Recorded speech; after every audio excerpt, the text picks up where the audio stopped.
మీ జాతకం ఎలా ఉంటుందో తెలుసుకోండి. వెంటనే జేకేఆర్ గురుగారి అపాయింట్మెంట్ తీసుకోండి. అమ్మ నమస్కారం అమ్మ. నమస్తే అమ్మా. ఈ మధ్య కాలంలో చాలా వింటున్నాం, అంటే అక్రమ సంబంధాలు ఎక్కువైపోతాయి. అవును అవును, బాగా ఎక్కువైపోతున్నాయి. అందులోనూ ఆడవాళ్ళు చాలా ఎక్కువగా ఈ చేస్తున్నారు మ్యారిటల్ మగాళ్ళని. అఫైర్స్ లో చాలా తెలుస్తున్నాయి వెళ్ళిపోతున్నారు. అన్నమాట. అవును అది ఎంత వరకు వెళ్ళిపోతుందంటే కొన్నిసార్లు కన్న పిల్లల్ని కూడా వాళ్ళు చంపేసి అవును ఆ పర్సన్ తో వెళ్ళిపోవడానికి రెడీ అయిపోతున్నారు అవును, అసలు యాక్చువల్గా. అవును. అయితే ఇలాంటప్పుడు ఒక రిలేషన్షిప్ లో ఒక భార్య ఎక్స్ట్రా మ్యారిటల్ అఫైర్ లో ఉందని కానీ, వేరే వ్యక్తితో రిలేషన్షిప్ లో ఉందని కానీ హస్బెండ్ ఎలా తెలుసుకోవాలి, గ్రహించాలి. అరే వెళ్తోంది అంటే వేరే పర్సన్ తో ఇంట్రెస్టెడ్ ఉంది అని తెలుసుకుని కొంచెం జాగ్రత్త పరచుకోవాలన్నా కానీ ఆ భార్య ప్రవర్తనలో కానీ ఏమన్నా తెలుస్తుంది అంటారా? భర్త ఎలా గ్రహించవచ్చు అంటారు అసలు? జనరల్ గా ఏంటంటే ఇప్పుడు సూసైడ్ టెండెన్సీ ఉంటుంది కొంతమందికి. అంటే నిరాశ నిస్పృహతో చనిపోదాం అనుకుంటారు. వాళ్ళకి డాక్టర్లు ఏం చెప్తారంటే అలా చనిపోవాలనుకున్న వాళ్ళకి కొన్ని లక్షణాలు ఉంటాయి. ఒంటరిగా ఉండడానికి ఇష్టపడతారు, వాళ్ళు 10 మందిలో కలవడం ఉండదు, అంటే మూడీగా ఉంటారు, ఓ మూల కూర్చొని ఉంటారు, వాళ్ళలో వాళ్ళే ఏదో ఆలోచించుకుంటూ ఉంటారు. అలాంటి వాళ్ళని వదిలిపెట్టకండి, 10 మందిలో కలిసేలా చేయండి, వాళ్ళని అబ్జర్వ్ చేయండి, వాళ్ళని కలుపుకోండి అని చెప్తుంటారు డాక్టర్. అలాగే వీళ్ళు కూడా ఏంటంటే ఎక్స్ట్రా మ్యారిటల్ అఫైర్ ఉన్నప్పుడు అది వీళ్ళు జనరల్గా ఫోన్లలో చాటింగ్ చేసుకుని మెసేజ్లు పెట్టుకునే చేస్తూ ఉంటారు కదా. ఫోన్ కోసం ఎదురు చూస్తూ ఉంటుంది, ఫోన్ రాగానే చేసే పని వదిలిపెట్టేసి పరిగెట్టుకెళ్ళి చూస్తూ ఉంటుంది. అది వేరే వాళ్ళు అనుకో నిరుత్సాహంగా జవాబు చెప్తుంది, లేదా ఆమె అనుకున్న వ్యక్తి అనుకో నేను తర్వాత ఫోన్ చేస్తానని ఏదో ఒకటి చేసి పెట్టేస్తుంది. భోజనాల దగ్గర కానీ కలిసి మాట్లాడుకునేటప్పుడు కానీ పరాగ్గా ఉంటుంది, అంటే ఎక్కడో ఆలోచిస్తూ ఉంటుంది.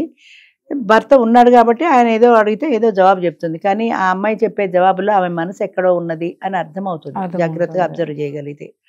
ఆమె మాట తీరులో, ఆమె తయారవడంలో, ఎక్కడికైనా వెళ్ళాలన్నప్పుడు బాగా తయారయ్యి స్పెషల్గా తయారవడము, ఈ లక్షణాలన్నీ ఉంటాయి. ఒట్టప్పుడేమో జిడ్డు ముఖం వేసుకుని వెళ్ళాడే మనిషి స్పెషల్గా తయారవుతుందంటే నేను ఆఫీస్కి వెళ్ళాక ఎవరైనా వస్తున్నారా, లేదా ఈమె ఎక్కడికైనా వెళ్తోందా అనే డౌట్ వస్తుంది సహజంగా. అలాగా కొన్ని లక్షణాలతో అందరికీ తెలియకపోవచ్చు, కానీ అబ్జర్వ్ చేస్తే అర్థమవుతుంది. ఆ ఉద్దేశంతో మనం అబ్జర్వ్ చేస్తే చాలా మంది ఏం చేస్తారంటే పెళ్ళ వెనకాల ఫోన్లు చెక్ చేస్తుంటారు. కరెక్ట్, అవును. చాలా మంది చేసే పని, ఆడవాళ్ళైనా మగవాళ్ళైనా సరే ఫోన్ చెక్ చేస్తుంటారు. అది ఏమన్నా అమ్మాయికి రాలా మెసేజ్ పెట్టి తర్వాత చేరిపేస్తుంది. నీకేం అర్థమవుతుంది? కాల్ చేసి కాల్ చేరిపేస్తుంది, నీకు మిస్డ్ కాల్స్ లో కనపడదు ఆ ఫోన్. అంచేత ఆ తెలివితేటలు దానికి కూడా ఉంటాయి, లేదా ఆ తెలివితేటలు వాడికి కూడా ఉంటాయి. అంత తేలిగ్గా కనపడరు వాళ్ళు కూడా. లేదా అమ్మాయి కానీ అబ్బాయిది కానీ ఫోటోలు ఏమన్నా ఉన్నాయా అని చెక్ చేస్తుంటారు జనరల్గా. వీళ్ళిద్దరు కలిసిన ఫోటోలు కానీ, కొంతమంది పొరపాటున వాళ్ళిద్దరు కలిసిన ఫోటోలు తీసుకుంటారు, సెల్ఫీలో తీసుకుంటారు, అవి ఫోన్లో ఉండిపోతాయి. ఈమె చెక్ చేస్తే ఫోన్లో కనపడతాయి అవి, అలాగే ఆయన చెక్ చేస్తే ఆవిడ ఫోన్లో కనపడతాయి. అంచేత వాళ్ళు కూడా జాగ్రత్త పడతారు. చాలా మంది జాగ్రత్త పడి ఫోన్లో లేకుండా చూసుకుంటారు. కొంతమంది చెరిపేయడానికి మనసు ఒప్పదు, అప్పుడప్పుడు చూసుకుంటే ఆనందంగా ఉంటుంది కదా అని అట్టు పెట్టుకుంటారు. అట్టు పెట్టుకుంటే దొరికిపోతారు. అది చూడడం సభ్యత కాదు, ఫోన్లో ఒకరి ఫోన్లో ఒకళ్ళు చూసుకోవడం సభ్యత కాదు, కానీ ఇలాంటి లక్షణాలు ఉంటే తేలిగ్గా తెలిసిపోతుంది. అమ్మాయి వేరే వాళ్ళతో మాట్లాడడం, వీడితో ఫోన్ వచ్చింది అనుకో ఫోన్ తీసుకుని బయటకు వెళ్ళిపోతుంది. చుట్టాలతో మాట్లాడితే నువ్వు ఇక్కడే మాట్లాడతావు కదా, ఫోన్ తీసుకుని దూరంగా వెళ్ళిపోయి మాట్లాడాల్సిన అవసరం ఏముంది?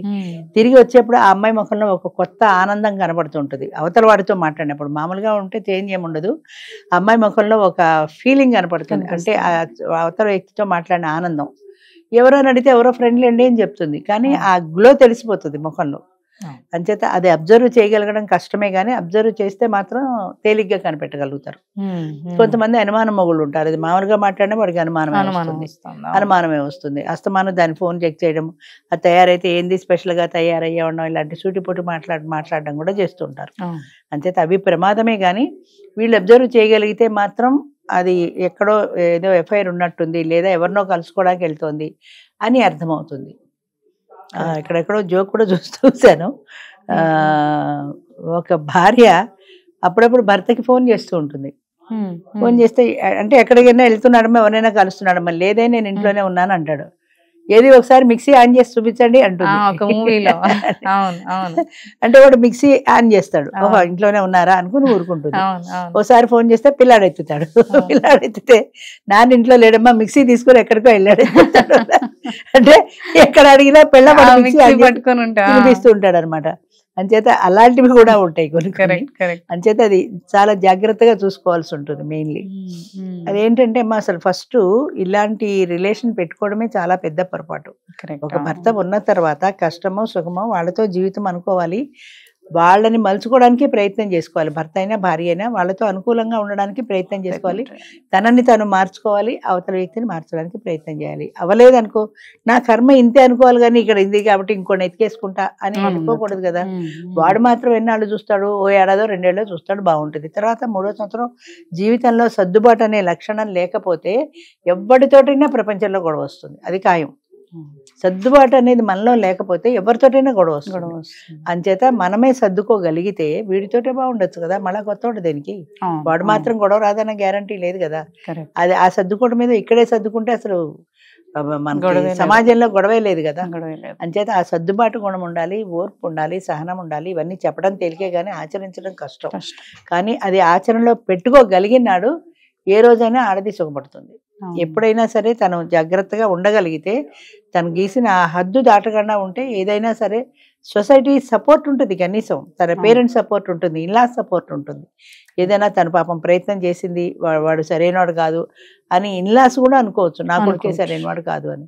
అంచేత అది సామరస్యంగా పరిష్కారం చేసుకోవాలి. కానీ వీడితో బాగాలేదని వెంటనే ఇంకొకటితో ఎఫ్ఐఆర్ పెట్టుకుని, వాడితో బాగాలేదని ఇంకొకటితో ఎఫ్ఐఆర్ పెట్టుకుని, ఇలా ఎంతమందితో ఎఫ్ఐఆర్ పెట్టుకుంటావు? చీరలు మార్చినట్టు మగాళ్ళని మార్చడం లక్షణం కాదు కదా. అంచేత అది ఎవరు 7 పెళ్లిళ్ళు చేసుకుని మళ్ళీ మొదటి మగుడినే పెళ్లి చేసుకుంది, ఎవరో పేరు గుర్తురావట్లేదు నాకు, హాలీవుడ్ స్టార్, హాలీవుడ్ సెలబ్రిటీ. 7 అక్కడ విడాకులు కామన్ కదా, 7గురిని మార్చింది. 7గురిని మార్చితే మొదటి మొగుడే బెటర్ అనిపించి మళ్ళీ వాడిని పెళ్లి చేసుకుంది. అంచేత అలా చిత్ర విచిత్రమైన ఉంటాయి. ఇంతమందిని మార్చే బదులు ఉన్నవాటితోటే సర్దుకుంటే పోతుంది కదా. అది ఒకప్పటి సాంప్రదాయం. ఇప్పుడు ఏంటంటే చీరలు మార్చినంత తేలిగ్గా ఈ చీర బాగాలేదని ఆ చీర, ఆ చీర బాగాలేదని ఈ చీర, ఈ మొగుడు బాగాలేదని ఆ ఫ్రెండ్ బాగాలేదని ఇంకో బాయ్ ఫ్రెండ్, అలా అయిపోయింది. మీరు అన్నట్టు అడ్జస్ట్మెంట్ చేసుకుంటే ఏదైనా సేమ్. ఎందుకంటే ఇప్పుడు ఈ రిలేషన్ బాగాలేదని నువ్వు బయటకు వచ్చే తర్వాత ఫస్ట్ లో ఇది బాగానే ఉంటుంది, లాస్ట్ కి వచ్చేసరికి మళ్ళీ అదే గొడవ అడ్జస్ట్ చేసుకుంటే ఒకదానితో ఆగిపోతుంది. అది ఆ అడ్జస్ట్మెంట్ అనేది జనాల్లో ఉండట్లా. అందువల్లనే ఇంకోటి ఏంటంటే క్యారెక్టర్ పట్ల ఎవరికి అంత ఇంపార్టెన్స్ లేదు. అంచేత వీడు కాకపోతే ఇంకొకటితో వెళ్ళిపోదామన్నా కదా, కానీ ఇది తప్పు అన్న ఫీలింగ్ లేదు, ఉండట్లేదు. ఇది తప్పు, ఇది ఈ పని నేను చెయ్యకూడదు అన్న విచక్షణ ఉంటే ఇన్ని తప్పులు జరగవు, ఇంతమంది చెయ్యరు, ఇంతమంది అలా పిల్లల్ని కూడా చంపేసి బయటకు వెళ్ళిపోరు. పిల్లలు మీరు అన్నట్టు పిల్లల కోసము తల్లి ఎంత సాక్రిఫైస్ చేసుకొని ఉండే సిచువేషన్ లో ఉంటది. తిట్టే మొగుళ్ళు ఎంతమంది క్రూరంగా ఉన్నా సరే పిల్లల్ని వదులుకోలేక బాధపడతారు. అలాంటిది పిల్లల్ని చంపడానికి కూడా రెడీ అవుతున్నారు. అదే ఇంతకు మించిన అట్రాక్షన్ అక్కడ ఏముంది? కన్నా పిల్లల కంటే ఏది ఎక్కువ అంటే వాడే ఎక్కువ వీళ్ళకంటే అని అనిపిస్తుంది. అంటే ఆడది అంటే కన్నా తల్లి అంటే ఒక గొప్ప స్థానం ఉంది ఆడదానికి ప్రపంచంలో. మాతృదేవోభవ, పితృదేవోభవ, ఆచార్య దేవోభవ అని తల్లికి ఎవ్వరికి ఇవ్వనంత ఉన్నతమైన స్థానం ఇచ్చారు. దాని పరువు కూడా తీసేస్తున్నారు ఇలా పిల్లల్ని చంపేసి.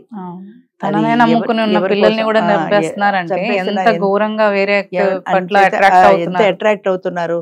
ఇదంతా ఎటు తిరిగి ఎటుపోయినా సెక్స్ కోసమే కదా, అంతా అవతల అట్రాక్షన్ అంతా సెక్స్ కోసమే కదా. అంటే ఇది వరకు పెళ్లి కాకుండా ఉన్న కన్యలు ఉన్నారు, 70 ఏళ్ల వాడిని పెళ్లి 20 ఏళ్ల పెళ్లి చేసుకున్న కథలు ఎన్నో ఉన్నాయి మన పాతకాలంలో. మరి 70 ఏళ్ల వాడు ఏం కోరికలు తీరుస్తాడు? 20 ఏళ్ళది పెళ్లి చేసుకుని కోరికలు అణుచుకున్నారు, కంట్రోల్లో పెట్టుకున్నారు. ఆ కంట్రోల్ ఉండాలి, ఆ ఆత్మ నిగ్రహం ఉండాలి మనుషుల్లో. అది లేని నాడు విచ్చలవిడి శృంగారానికి రెడీ అయిపోతారు అంతే. అంచేత ఆ కంట్రోల్ మనిషిలో లేకపోవడం అనేది ప్రధానమైన కారణం.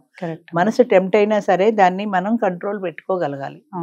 ఈవేళ ఈ హోటల్కి వెళ్ళాలంటే వెళ్ళిపోయాను, ఇవి తినాలంటే తినేసాను అన్నట్టుగా, ఇది తాగాలంటే తాగేశాను అన్నట్టుగా, వాడితో వెళ్ళాలంటే వెళ్ళిపోయాను అనకూడదు కదా. చీరలు మార్చినట్టు మగవాళ్ళని మార్చడం సాంప్రదాయం కాదు, అలాగే మగవాళ్ళకు కూడా అంతే. కానీ ఎవరు వింటలేదు కాబట్టి మనం ఎంతసేపు ఇదే చెప్పుకుంటాం. కరెక్ట్ అమ్మా. అవునమ్మా. థ్యాంక్ యూ అమ్మా.